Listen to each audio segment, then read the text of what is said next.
Hello everyone. Let's continue with the lecture 12, that is about the plant nutrition, essentiality of plant nutrition, mechanism and absorption of plant nutrients and their role in plant metabolism. सबसे पहले हम बात करते हैं कि nutrients क्या होते हैं. न्यूट्रिएंट्स ऐसे एलिमेंट्स जो कि प्लांट की ग्रोथ और डेवलपमेंट के लिए बहुत ही नेसेसरी हैं और प्लांट में बहुत सारी एक्टिविटीज़ को कैरी आउट करते हैं. तो आनंद और स्टाउट ने सबसे पहले एसेंशियलिटी क्राइटेरिया को दिया था कि जो एसेंशियलिटी प्लांट न्यूट्रिएंट्स का क्राइटेरिया था उसमें 18 प्लांट न्यूट्रिएंट्स को जस्टिफाई किया गया, यानी कि 18 प्लांट न्यूट्रिएंट्स हैं जो कि प्लांट की ग्रोथ और डेवलपमेंट के लिए बहुत ही नेसेसरी हैं. तो प्लांट न्यूट्रिएंट्स जो हैं या फिर प्लांट मिनरल एलिमेंट्स जब इन क्राइटेरियाज को फुलफ़िल करते हैं तभी वो एसेंशियलिटी क्राइटेरिया के अंदर यानी कि प्लांट न्यूट्रिशन के अंदर रहते हैं. तो सबसे पहले हम बात करते हैं फर्स्ट क्राइटेरिया की. तो फर्स्ट क्राइटेरिया है कि in the absence of any element the plant can not complete the vegetative और ripening stage of its cycle. यानी कि प्लांट जो है कोई भी डेफिशिएंसी यानी कि किसी भी डेफिशिएंसी न्यूट्रिएंट डेफिशिएंसी हो रही है जब प्लांट में, जब तक कि उस एलिमेंट से उस डेफिशिएंसी को पूरा ना किया जाए प्लांट में, तब तक प्लांट जो है अपनी वेजिटेटिव और राइपनिंग स्टेजेस को कंप्लीट नहीं कर सकता और प्लांट जो है कोई भी फोटोसिंथेसिस का प्रोसेस कैरी आउट नहीं करेगा. तो मिनरल न्यूट्रिएंट्स जो हैं इस तरह के सब्सटेंसेस रहते हैं जो कि प्लांट की ग्रोथ, मेंटेनेंस और लिविंग जो टिश्यूज़ होते हैं प्लांट की उनकी रिपेयर में हेल्प करते हैं और बहुत सारी मेटाबॉलिक प्रोसेसेस को कैरी आउट करते हैं जैसे कि फोटोसिंथेसिस, ग्रोथ और डेवलपमेंट. तो सेकंड जो एसेंशियलिटी का क्राइटेरिया था उसमें दिया गया the deficiency symptom is specific to the nutrient element and it can not be removed और cured only by referring that particular element to the plant. यानी कि जिस पर्टिकुलर न्यूट्रिएंट की डिफिशिएंसी है प्लांट में, जब तक उस न्यूट्रिएंट को प्रोवाइड ना किया जाएगा प्लांट को, तब तक प्लांट जो है कोई भी मेटाबॉलिक प्रोसेसेस को कैरी आउट नहीं करेगा. Then the nutrient element must have a direct effect on the plant and its nutrition. यानी कि जो प्लांट न्यूट्रिएंट है उसका डायरेक्ट इफेक्ट होता है प्लांट के न्यूट्रिशन में. न्यूट्रिएंट एलिमेंट्स जो है वो प्लांट में मेटाबॉलिक प्रोसेसेस को तभी कैरी आउट करेंगे जब उस पर्टिकुलर न्यूट्रिएंट का डायरेक्ट इफेक्ट रहेगा प्लांट के ऊपर.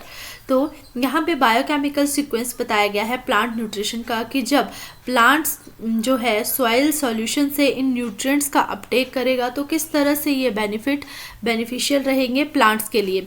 यानी कि जब प्लांट्स में जो है जब सॉइल सॉल्यूशन में न्यूट्रिएंट्स जो हैं आयंस की फॉर्म में प्रेजेंट रहेंगे तो किस तरह से आयंस की जो है एक्टिवेशन होगी और वो कैरियर की तरह एक्ट करेंगे, देन कंबाइन करेंगे किसी न्यूट्रिएंट के साथ और ट्रांसफ़र करेंगे एनर्जी को by the phosphorus to form the sugars की जो फॉर्मेशन होगी वो कार्बन की प्रेजेंस में होगी, कार्बन डाइऑक्साइड की प्रेजेंस में होगी and then to the potassium.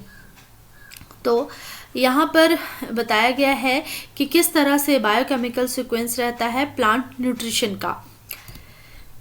तो कुछ एसेंशियल प्लांट न्यूट्रिएंट्स बताए गए हैं जिनमें से carbon, hydrogen, oxygen, nitrogen, phosphorus और पोटाशियम जो हैं वो मैक्रो न्यूट्रिएंट्स में काउंट होते हैं. यानी कि वो प्लांट में फोटोसिंथेसिस के प्रोसेस को कैरी आउट करते हैं, एसेंशियल होते हैं अमाइनो एसिड्स की सिंथेसिस के लिए और प्रोटीन की प्रोडक्शन के लिए. देन जो फास्फोरस है वो इम्पॉर्टेंट है एनर्जी ट्रांसफ़र के लिए, डीएनए की सिंथेसिस के लिए एंड रूट्स के डेवलपमेंट के लिए. तो याद रखिए नाइट्रोजन का जो रोल है, यहाँ पर जो नाइट्रोजन है, नाइट्रोजन का रोल है सिर्फ एसेंशियल अमाइनो एसिड की सिंथेसिस करना और प्रोटीन की प्रोडक्शन करना.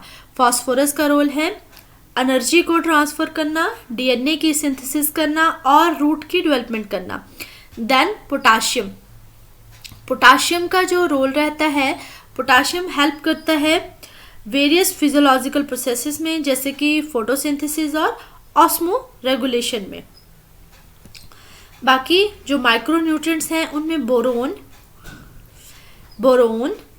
कॉपर, आयरन, मैंगनीज, मॉलिब्डेनम और जिंक ये आपके माइक्रो न्यूट्रिएंट्स रहते हैं। और माइक्रो न्यूट्रिएंट्स में माइक्रो न्यूट्रिएंट्स का क्या फंक्शन रहता है, जैसे कि बोरोन की बात करूं तो बोरोन जो है इम्पॉर्टेंट है सेल वॉल की डेवलपमेंट के लिए। तो याद रखिए बोरोन का रोल है सेल वॉल की डेवलपमेंट करना और शुगर का ट्रांसपोर्ट करना।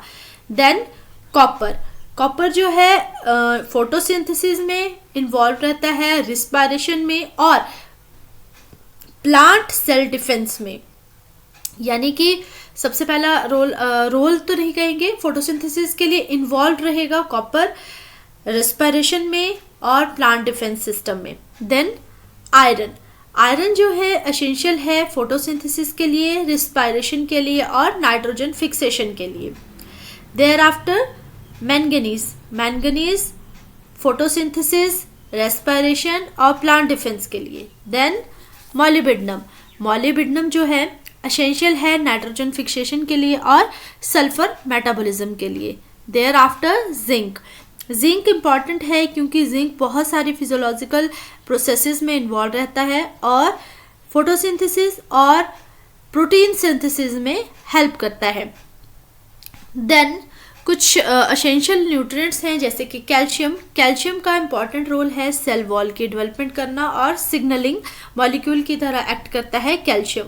देन मैग्नीशियम, मैग्नीशियम हेल्प करता है फोटोसिंथेसिस में, रेस्पिरेशन में और सेल वॉल की डेवलपमेंट में।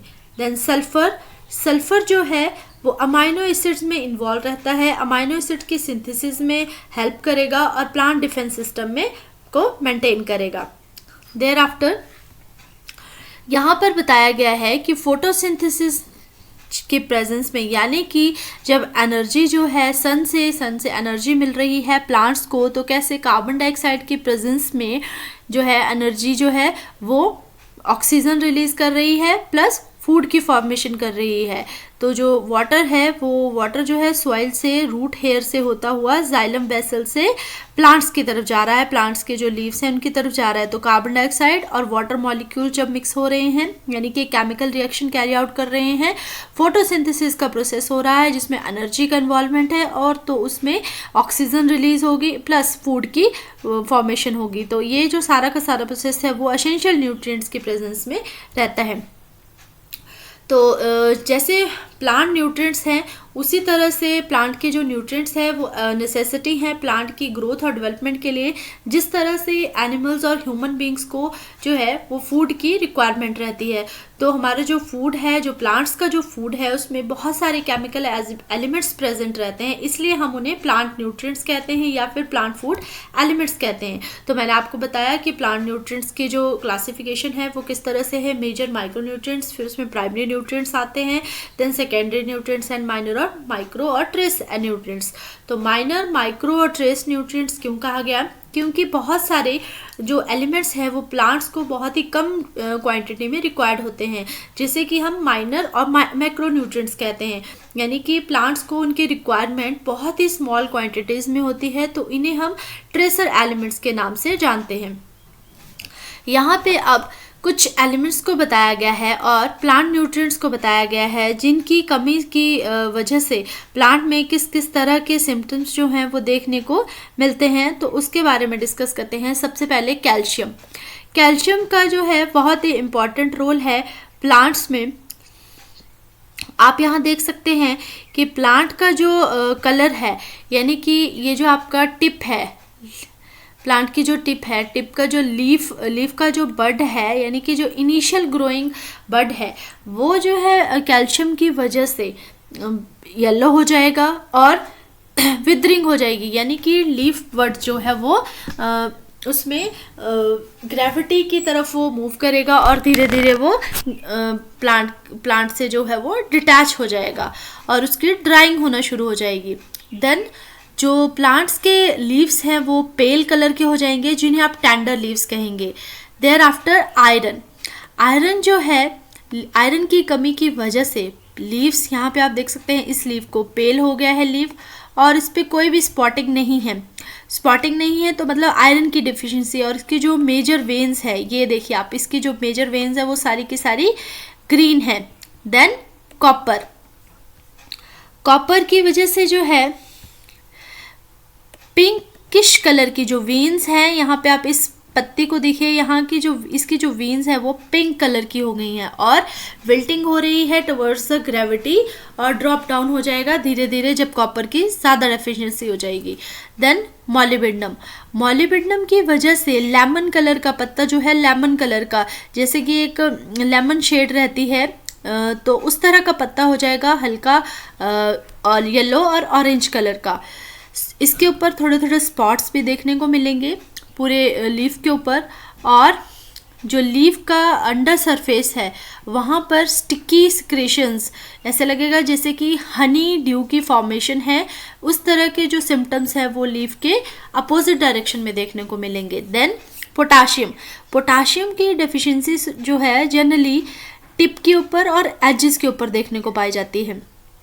तो इसमें क्या होगा कि स्मॉल स्पॉट्स रहेंगे लीफ की टिप पे ऊपर, और वो रस्टी, जैसे कि ब्राउन कलर की रस्ट जो है ब्राउन कलर की रहती है, तो उस तरह के जो सिम्टम्स हैं वो देखने को मिलेंगे पोटाशियम की डेफिशिएंसी की वजह से।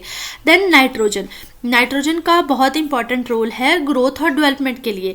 तो नाइट्रोजन की कमी की वजह से पत्ते में पीला रंग तो है, बट वो जो डायरेक्शन है पत्ते की वो अपवर्ड डायरेक्शन, यानी कि ऊपर की तरफ लीफ जो है वो ग्रो करेगा, और ज़्यादा डेफिशिएंसी की वजह से लीफ जो है वो पीले पड़ना शुरू हो जाएगा। देन फॉस्फोरस की डेफिशिएंसी की वजह से लीव्स जो है डार्क ग्रीन कलर के हो जाएंगे और ब्राउन कलर के, धीरे धीरे जो मार्जिन्स है वो ब्लैक टू ब्राउन कलर के हो जाएंगे और ब्रॉन्ज कलर की अपीयरेंस देखने को मिलेगी। देन मैग्नीशियम की डिफिशिएंसी की वजह से पेलनेस आ जाएगी लीव्स के एजेस के ऊपर, और जो स्पॉट्स हैं वो थोड़े थोड़े स्पॉट्स देखने को मिलेंगे लीफ के ऊपर, और ये जो लीफ का जो शेप है वो कप की तरह हो जाएगा। एंड देन एक्सट्रीम डेफिशिएंसी में लीफ जो है ड्रॉप डाउन हो जाएगा, यानी कि पत्तियाँ गिरना शुरू हो जाएंगी। देन जिंक की वजह से आप यहाँ देख सकते हैं कि लीव्स के ऊपर पेलनेस आ रही है, पेल कलर का लीफ हो रहा है, लीव्स जो है नैरो हो रही हैं, छोटी छोटी लीव्स बन रही हैं और शॉर्ट लेंथ हो रही है लीव्स की, वेन्स डार्क रहेंगी, बट जो लीव्स के ऊपर स्पॉट्स हैं वो डार्क स्पॉट्स देखने को मिलेंगे। देन मैंगनीज की डेफिशिएंसी की वजह से लीव्स का जो पत्तियां हैं वो पेल कलर की हो जाएंगी, और जो वेन्स और वेन्यूल्स हैं, ठीक है, जिन्हें ये वेन्स हैं और इन्हें आप वेन्यूल्स कहेंगे, जो इसके सब डिविजन्स हैं वो आपके ग्रीन कलर के ही रहेंगे, ठीक है। देन सल्फर की वजह से भी पत्तियां छोटी हो जाएंगी, ठीक है, उनका साइज कम हो जाएगा और वेन्स पेल कलर की हो जाएंगी, पेल ग्रीन कलर की। देन लीव्स जो हैं वो लाइट ग्रीन कलर की रहेंगी। बोरोन की डेफिशिएंसी की वजह से बर्ड्स में डिस्कलरेशन हो जाएगी। यहाँ पे आप इस बर्ड को देख रहे हैं, डिस्कलर्ड बर्ड है, और बर्ड्स की ब्रेक डाउन हो जाएगी और ड्रॉपिंग होना स्टार्ट हो जाएगी। तो इस तरह से कुछ डेफिशिएंसी सिम्टम्स बताए गए हैं पर्टिकुलर न्यूट्रिएंट एलिमेंट की वजह से, जो कि प्लांट्स में देखने को पाए जाते हैं। देन अब मैकेनिज्म क्या है एब्जॉर्प्शन का प्लांट न्यूट्रिएंट्स के रिगार्डिंग। तो सबसे पहले हम बात करते हैं कि न्यूट्रिएंट्स का अपटेक प्लांट में कैसे हो रहा है। तो न्यूट्रिएंट्स जो है सॉइल सॉल्यूशन की फॉर्म में प्रेजेंट रहते हैं, यानी कि वाटर के साथ सॉइल में प्रेजेंट रहते हैं। तो उस तरह के मिनरल एलिमेंट को हम सैप का नाम देते हैं। तो रूट्स की सबसे पहले ये प्लांट है, तो प्लांट्स की जो रूट्स हैं, प्लांट के रूट्स से मिनरल्स का एब्जॉर्प्शन होना स्टार्ट होता है। तो बहुत सारे मिनरल्स हैं जो सरफेस एरिया पे, रूट्स के सरफेस एरिया पे रहते हैं और वहाँ से एब्जॉर्ब होते हैं अपवर्ड डायरेक्शन की तरफ। तो दो तरह से मिनरल्स का एब्जॉर्प्शन होता है, एक एक्टिव एब्जॉर्प्शन मिनरल का होता है, एक पैसिव एब्जॉर्प्शन रहता है, ठीक है। तो मिनरल का जो एक्टिव एब्जॉर्प्शन है उसमें एनर्जी के इन्वॉल्वमेंट रहती है, यानी कि मेटाबॉलिक एनर्जी रिक्वायर्ड होती है मिनरल के अब्जॉर्प्शन के लिए, यानी कि वो अब्जॉर्प्शन हो रहा है along the concentration gradient along the concentration gradient जब एब्जॉर्प्शन हो रहा है तो वो पैसिव एब्जॉर्प्शन है, और बिहाइंड द कंसंट्रेशन ग्रेडियंट यानी कि opposite to the concentration gradient जो ऑब्जॉर्प्शन हो रहा है वो आपका एक्टिव ऑब्जॉर्प्शन हो रहा है, ठीक है। तो जो एब्जॉर्प्शन का प्रोसेस है वो कंसंट्रेशन के डिफ्यूज़न से ही कोरिलेट करेगा, यानी कि कोई भी मिनरल एलिमेंट है वो तभी डिफ्यूज़ होगा एक सेल से दूसरे सेल में या एक एरिया से दूसरे एरिया में जब जहाँ पर कंसंट्रेशन जो है हाई रहेगी और दूसरे सेल में जब कंसंट्रेशन लो रहेगी। देन 3 मैकेनिज्म बताए गए हैं मिनरल के एब्जॉर्प्शन के लिए। सबसे पहले आयन एक्सचेंज एब्जॉर्प्शन, यानी कि जो रूट्स हैं, मान लीजिए ये आपकी रूट्स हैं, ठीक है, प्लांट्स की, यहाँ पर जो मिनरल्स हैं, मिनरल्स जो हैं वो सरफेस के ऊपर प्रेजेंट है रूट्स के, ठीक है, तो आयंस की फॉर्म में मिनरल्स जो हैं वो प्रेजेंट है। तो रूट्स की सरफेस में आयंस की फॉर्म में मिनरल्स का जो एब्जॉर्प्शन है वो कैरी आउट हो रहा है। तो प्लांट्स जो है वो एसेंशियल एलिमेंट्स को या एसेंशियल मिनरल्स को एब्जॉर्ब करेंगे आयंस की फॉर्म में। तो एक्सचेंज होगा आयंस का between the plant roots and the surrounding soil. Surrounding soil आपकी, ये आपकी सॉइल हो गई, ठीक है, यहाँ पे आपकी सॉइल है और ये आपकी रूट्स हैं। तो रूट्स और सॉइल के जो आयंस हैं उनमें एक्सचेंज हो रहा है, तो उससे हम कहेंगे आयन एक्सचेंज। सबसे पहले रहता है आपका cation exchange, then anion exchange. जब पॉजिटिवली चार्ज्ड आयंस, ध्यान से सुनिए, जब पॉजिटिवली चार्ज्ड आयन जिन्हें कि आप कैटायंस कहते हैं, वो एक्सचेंज होंगे प्लांट रूट से रूट्स और सॉइल के बीच में, यानी कि उनका एक्सचेंज होगा प्लांट रूट्स और सॉइल में।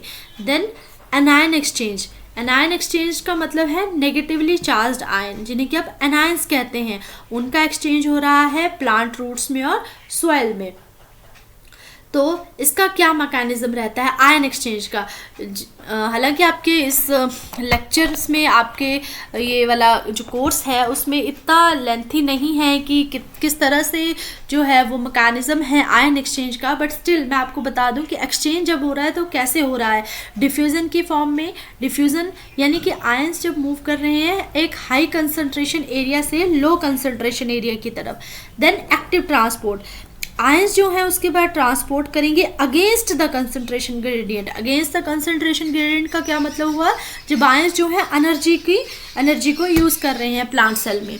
Then passive transport, passive transport का मतलब है जब आयंस मूव करेंगे प्लांट सेल मेम्ब्रेन से विदाउट यूजिंग एनी एनर्जी, यानी कि कोई भी एनर्जी का यूज़ नहीं होगा, तो उसे हम कहेंगे पैसिव ट्रांसपोर्ट। तो फिर इसी तरह से मिनरल्स का एब्जॉर्प्शन होगा रूट हेयर जोन से टू द प्लाज्मा मेम्ब्रेन, यानी कि प्लांट सेल मेम्ब्रेन जो कि रेगुलेट करेगा आयंस के अपटेक को। फिर उसके बाद वैक्यूल्स में, वैक्यूल्स यानी कि प्लांट सेल ऑर्गेनेली से जहाँ पर वो मिनरल्स और न्यूट्रिएंट्स को स्टोर करेगा। तो इस तरह से न्यूट्रिएंट्स का जो एक्सचेंज है आयंस की फॉर्म में रहेगा। तो एसेंशियल एलिमेंट्स को जैसे मैंने बताया कि बहुत सारे एलिमेंट्स हैं जो आयंस की फॉर्म में एक्सचेंज होते हैं, यानी कि एसेंशियल हैं नाइट्रोजन जैसे कि एसेंशियल है अमाइनो एसिड की सिंथेसिस के लिए और प्रोटीन की प्रोडक्शन के लिए। देन कैरियर कंसेप्ट, तो कैरियर कंसेप्ट थ्योरी जो है उसमें उसका ये मतलब है कि किसी भी मिनरल आयंस की जब वो सॉइल सॉल्यूशन में और प्लांट की जो रूट्स हैं उसमें प्रेजेंट है, तो किसी भी कैरियर की प्रेजेंस में ही मिनरल आयंस का एब्जॉर्प्शन पॉसिबल है। और वो आयंस क्या रहेंगे, वो कैरियर्स क्या रहेंगे, प्रोटीन मॉलिक्यूल्स, ठीक है। तो इस थ्योरी का मतलब है कि mineral ions are absorbed by the plant cells through a carrier mediated process. तो इस थ्योरी के अकॉर्डिंगली कोई भी प्रोटीन मॉलिक्यूल या फिर कोई भी एंजाइम जो रिस्पॉन्सिबल है मिनरल आयंस के लिए की ट्रांसपोर्ट के लिए to the cell plant cell membrane, तो इन्हें हम कैरियर प्रोटीन्स का नाम देंगे। कैरियर प्रोटीन्स क्या करेंगी कि कोई भी मिनरल, यानी कि मान लीजिए यहाँ पे एक मिनरल आयन है तो इसकी एक स्पेसिफिक साइट है जहाँ पे कैरियर प्रोटीन बाइंड अप हो जाएगी और अक्रॉस द सेल मेम्ब्रेन वो जो मिनरल है, मिनरल न्यूट्रिएंट है, उसको ट्रांसपोर्ट करने में हेल्प करेगी। तो ट्रांसपोर्ट का मैकेनिज्म क्या रहता है कि जो कैरियर प्रोटीन्स हैं वो मिनरल आयंस को across the cell membrane transport करेंगी। तो किस तरह की प्रोटीन्स रहती हैं, ये चैनल प्रोटीन्स रहती हैं, कुछ ट्रांसपोर्टर प्रोटीन्स का नाम भी दे सकते हैं इन्हें हम। तो उसके बाद आपका आता है डोनेन इक्विलिब्रियम। तो डोनेन इक्विलिब्रियम के अकॉर्डिंगली एक इक्विलिब्रियम स्टेट मेंटेन होगी between the two cell solutions, ठीक है, separated by a semi-permeable membrane where one solution contains a charged solute that cannot cross the membrane. So इसे हम डोनेन equilibrium कहेंगे, यानी कि जो कुछ आयंस हैं वो डिफ्यूजिबल आयंस जिन्हें हम कहेंगे और फिक्स्ड आयन कहेंगे वो रूट्स के सेल में प्रेजेंट है, ठीक है। तो आयंस जो हैं वो तब तक पास नहीं करेंगे प्लाज्मा मेम्ब्रेन में जब तक कि इक्विलिब्रियम की स्टेट मेंटेन नहीं होंगी, ठीक है। तो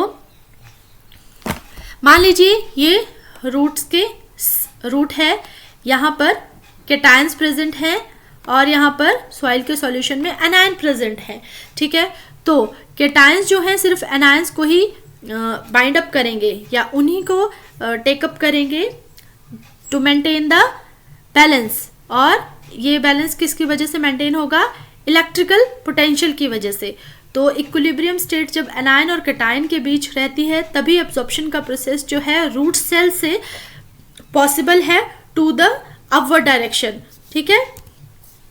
then uptake and transport of mineral nutrients. तो जो कार्बन और ऑक्सीजन है वो एटमॉस्फेयर में पाए जाते हैं, ठीक है। तो बाकी जो रिमेनिंग एलिमेंट्स रहते हैं वो सॉइल में प्रेजेंट रहते हैं।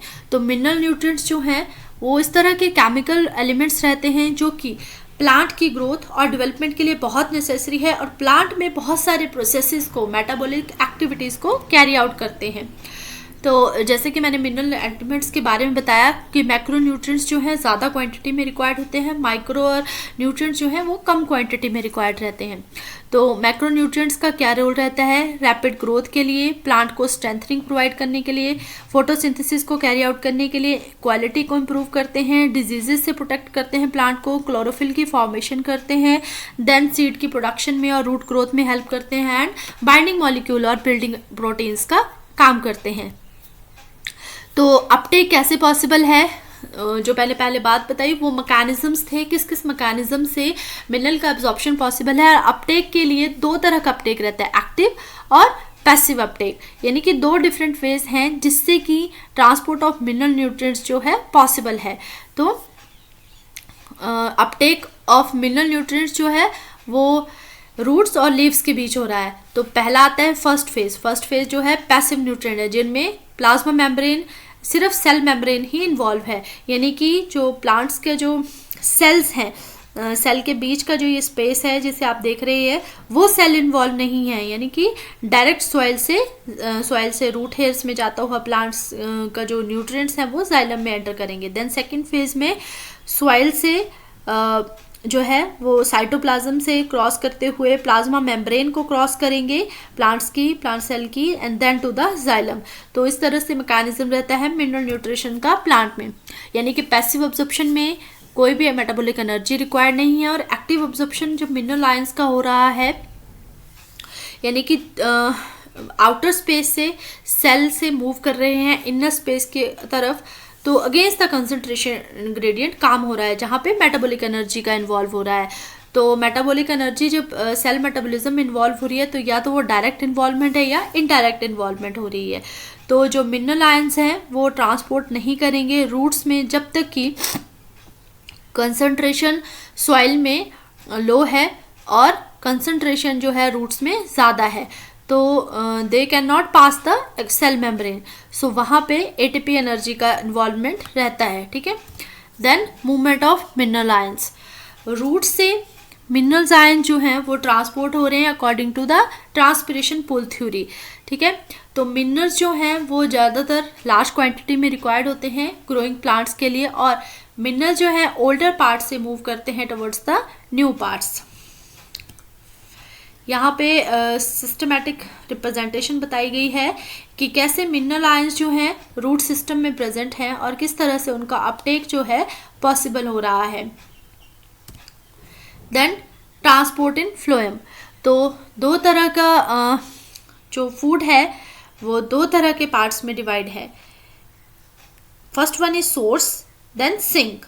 सोर्स है जहाँ से प्लांट को, जहाँ पर सारा का सारा प्लांट को जो मिनरल्स हैं वो प्रेजेंट है और वहाँ पे एनर्जी जो है स्टोर है in the form of nutrients और सॉल्यूशन सुक्रोज की फॉर्म में या वाटर की फॉर्म में। देन सेकंड आता है आपका सिंक, जिसे एनर्जी की रिक्वायरमेंट है, तो दूसरा पार्ट आ गया आपका सिंक, ठीक है। तो सोर्स से सिंक की तरफ मूवमेंट होती है फूड की, जनरली इसे हम बाई डायरेक्शनल मूवमेंट कहते हैं।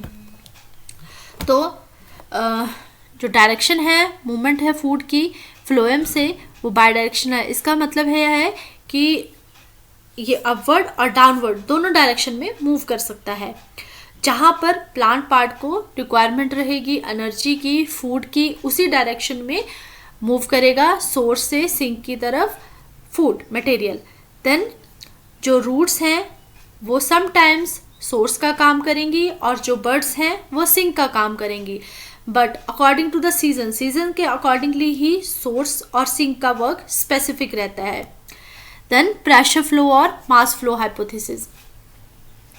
तो प्रेशर फ्लो और मास फ्लो हाइपोथेसिस का मतलब है कि फूड का जब ट्रांसलोकेशन हो रहा है, यानी कि शुगर्स का ट्रांसलोकेशन हो रहा है सोर्स से सिंक की तरफ, तो ये जनरली प्रोसीड होता है लीव्स में by the process of photosynthesis. तो फूड जो है जनरली ग्लूकोज की फॉर्म में स्टोर होगा और कन्वर्ट होगा सुक्रोज में, ठीक है, और देन सुक्रोज से मूव करेगा food to the companion cells and then to the phloem receive cells, जिसे हम एक्टिव ट्रांसपोर्ट कह रहे हैं। अब जो फ्लोएम होगा वहाँ पर हाइपरटोनिक सॉल्यूशन कंडीशन क्रिएट होगी, जिसकी वजह से जो वाटर होगा वो फ्लोएम से जाइलम की तरफ मूव करेगा, जिसे हम ऑस्मोसिस कहते हैं। तो ऑस्मोसिस की वजह से ऑस्मोटिक प्रेशर डेवलप होगा और फ्लोएम सैप जो है वो मूव करेगा टवर्ड्स द लो प्रेशर, यानी कि जहाँ पे लो एटमॉस्फेरिक प्रेशर रहेगा। तो एटमॉस्फेरिक प्रेशर जो हो वो यानी कि सिंक की तरफ कम है, तो एक्टिव ट्रांसपोर्ट जो है वहाँ पर रिक्वायर्ड होगा जहाँ पर सुक्रोज मूव करेगा out of the sap to the cells, cell में मूव कर रहा है। जनरली जो सुक्रोज होगा वो शुगर की फॉर्म में रहेगा, देन ये एनर्जी की फॉर्म में कन्वर्ट होगा, जिसकी वजह से जो है सुक्रोज मूव करेगा आउट ऑफ द सैप और ऑस्मोटिक प्रेशर डिक्रीज होगा और वाटर जो है मूव करेगा out of the phloems. Then role of minerals in plant metabolism. Minerals का क्या रोल है प्लांट के मेटाबॉलिक प्रोसेसेस के लिए, जैसे कि carbon, hydrogen, oxygen, nitrogen, phosphorus, potassium, calcium, magnesium, sulphur, iron, manganese, boron, zinc, copper, molybdenum और chlorine. ये सारे के सारे जो एसेंशियल एलिमेंट्स हैं, एसेंशियल न्यूट्रिएंट्स हैं, वो प्लांट्स में जनरली अपटेक होता है इनका carbon dioxide, water, oxygen, ammonium ions, potassium ions, calcium ions, magnesium, sulphate, iron form and manganese in ionic form में ही इनका एब्जॉर्प्शन हो रहा है प्लांट सेल में। तो ये नेसेसरी है, प्लांट्स के बायोमॉलिक्यूल हैं, यानी कि प्लांट्स के बिल्डिंग बायोमॉलिक्यूल्स हैं जो कि प्लांट्स में सेल की ग्रोथ को, सेल के मेंटेनेंस में, सेल डिवीज़न में, सेल की इंटीग्रिटी में हेल्प करते हैं और वेरियस बायोमॉलिक्यूल प्रोसेसेस जैसे कि फोटोसिंथेसिस को कैरी आउट करते हैं। बहुत सारे ऐसे एलिमेंट्स हैं, जैसे कि मैग्नीशियम की बात करें तो वो एंजाइमेटिक रिएक्शन में इन्वॉल्व रहता है और ये एंजाइमेटिक रिएक्शन जो है वो आपकी फोटोसिंथेसिस में इन्वॉल्व रहती हैं। देन एनर्जी की ट्रांसफ़र मैकेनिज्म में, फोटो रिस्पायरेशन में इन्वॉल्व रहते हैं और फोटोसिंथेसिस में। तो इन सारे मिनरल एलिमेंट्स का बहुत ही एसेंशियल रोल है प्लांट के मेटाबॉलिज्म में। देन मिनरल एलिमेंट्स का फंक्शन क्या है प्लांट्स में? सबसे पहले प्लांट बॉडी की फॉर्मेशन यानी कि सेल वॉल और प्रोटोप्लाज्म के मेंटेनेंस में हेल्प करते हैं। नाइट्रोजन और सल्फर जो हैं वो प्रोटीन्स में पाए जाते हैं और फास्फोरस जो है वो न्यूक्लिक एसिड्स और मैग्नीशियम क्लोरोफिल में पाया जाता है और आयरन जो है वो साइटोक्रोम्स में प्रेजेंट रहता है। Then osmotic potential cell sap के ऑस्मोटिक पोटेंशियल को मेंटेन करने में हेल्प करते हैं और टर्जिडिटी को मेंटेन करते हैं।